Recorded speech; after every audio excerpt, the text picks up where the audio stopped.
Amados irmãos e irmãs, estamos de volta com mais um episódio do nosso percurso, do nosso projeto de leitura e de estudo das cartas aos Romanos. Desta vez, chegamos então ao tão esperado capítulo 8º. Capítulo 8º, ele precisa ser lido com muita atenção, com cuidado, clamando, invocando o Divino Espírito Santo para que possamos de fato entender o que significa viver segundo a sua presença, as suas inspirações, seus ensinamentos, suas pulsões. Ele de fato nos conduz, ele tem esse compromisso, essa missão de nos conduzir nesta vida rumo a Cristo Jesus. O capítulo 8 da carta aos Romanos é como o ponto alto, da Sinfonia Paulina. Depois de mostrar a escravidão do pecado, como nós vimos no capítulo 6º, 7º, sobretudo no 7º também, nós vimos como a lei ela é impotente, referente à salvação do humano. Paulo abre, com o capítulo 8º, o horizonte da vida nova no Espírito. Aqui encontramos palavras que sustentaram gerações de cristãos, por isso que precisamos ler com atenção. E continua a ser fonte de esperança e de consolação para nós ainda hoje. Por isso que precisamos ler, de fato, com muita atenção.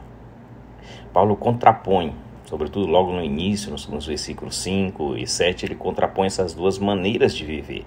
Uma segundo a carne e outra segundo o Espírito. Ele deixa claro, no capítulo 8º, versículo 5, ele vai dizer: os que vivem segundo a carne tendem para as coisas da carne, mas os que vivem segundo o Espírito, para as coisas do Espírito.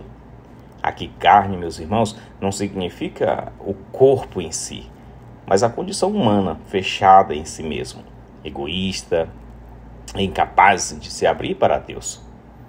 Essa mentalidade gera morte, pois a tendência da carne é inimizade contra Deus.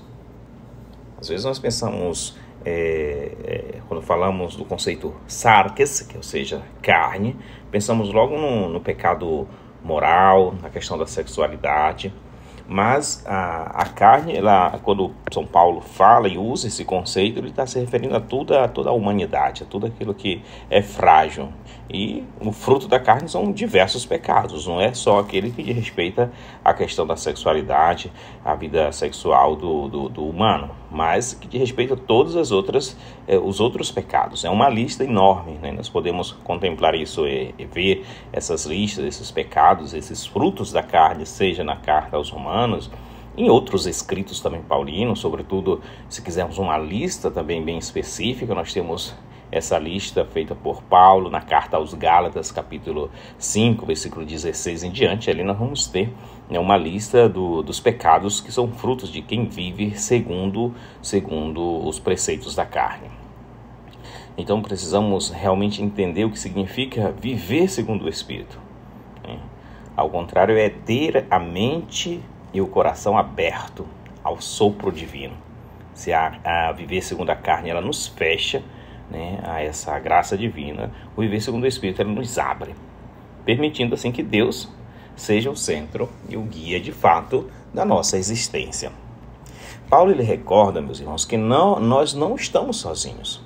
No versículo 9 ele vai dizer: vós, porém, não estáis sob o domínio da carne, mas do Espírito, e se é que o Espírito de Deus habita em vós.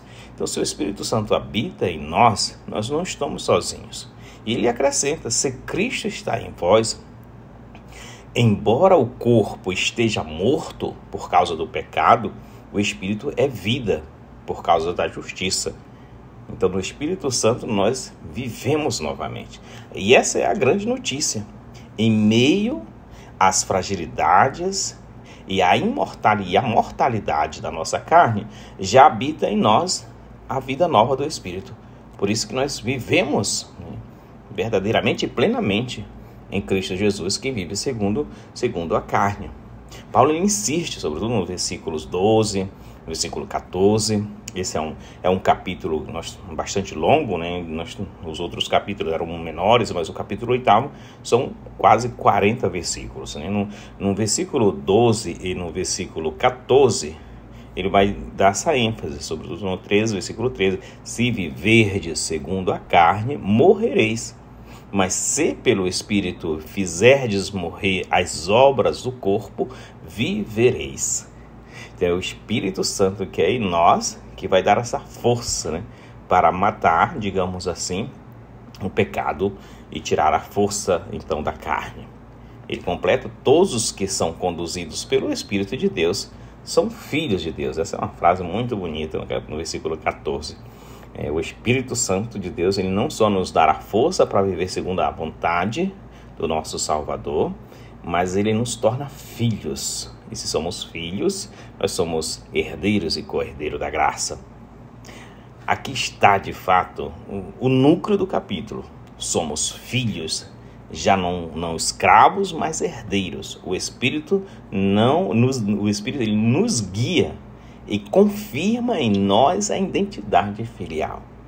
Aquilo que a gente já falava nos outros episódios anteriores. Nós precisamos ter ciência da nossa identidade. Em Cristo Jesus, nós não somos mais escravos, nós não temos um espírito de escravo, mas nós somos filhos.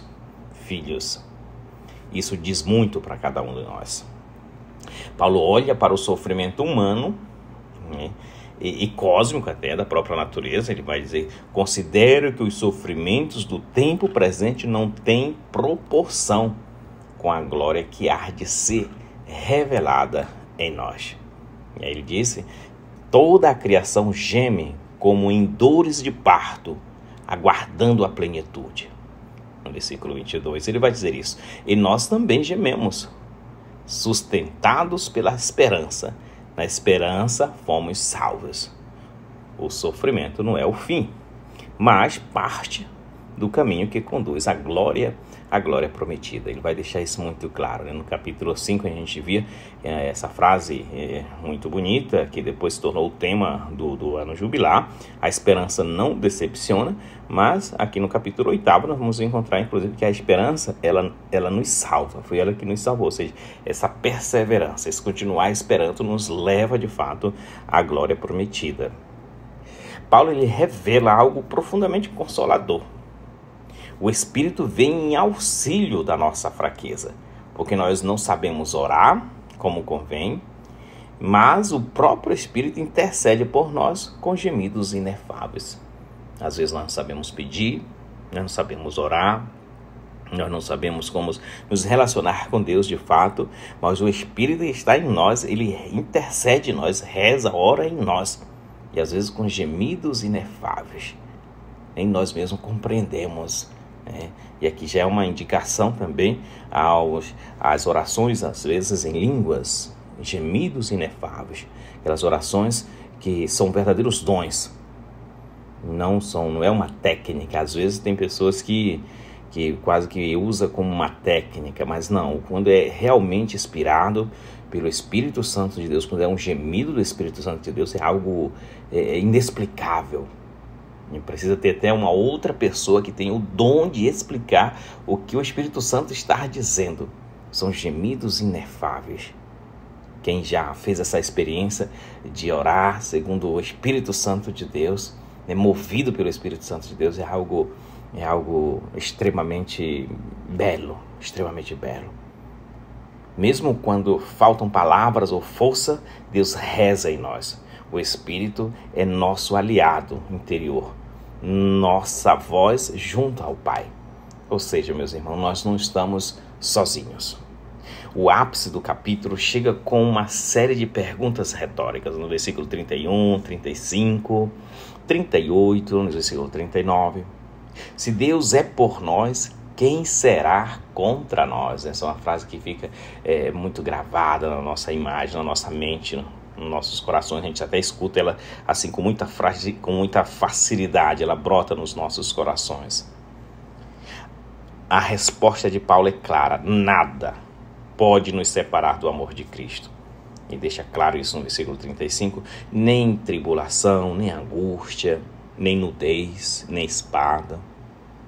E ele conclui com um hino à confiança: estou convencido de que nem a morte, nem a vida, nem anjos, nem principados, nem presente, nem futuro, nem poderes, nem altura, nem profundidade, nem criatura alguma poderá nos separar do amor de Deus que está em Cristo Jesus, nosso Senhor. Olha que beleza, né? Olha que bonito, gente. Como é lindo viver sabendo que estamos debaixo deste amor, que não tem nada neste mundo que possa nos separar dele. Às vezes nós queremos nos separar de Jesus, mas o amor de Deus é tão grande para conosco que ele não consegue se separar de nós. E no meio das tuas tribulações, das tuas nudez, das tuas angústias, nos momentos de conflitos, de aflitos, tu pensa que às vezes tu estás só, e na verdade não estás só. Ele está sempre ali, porque esse amor dele, ele não se separa da humanidade. Deus, ele não desiste de continuar nos salvando, nos buscando, nos procurando. Romanos 8 é o coração pulsante da vida cristã, da vida ética. Quantos escritores, quantos escritos já foram feitos, né, para mostrar o quanto esse capítulo 8 ele inspirou a vida moral, a vida prática, a praxe, né, a vida ética do cristão. O viver segundo o Espírito Santo de Deus e não segundo a carne. Isso é muito importante. Viver com a mentalidade do Espírito, ou seja, não fechados em nós mesmos.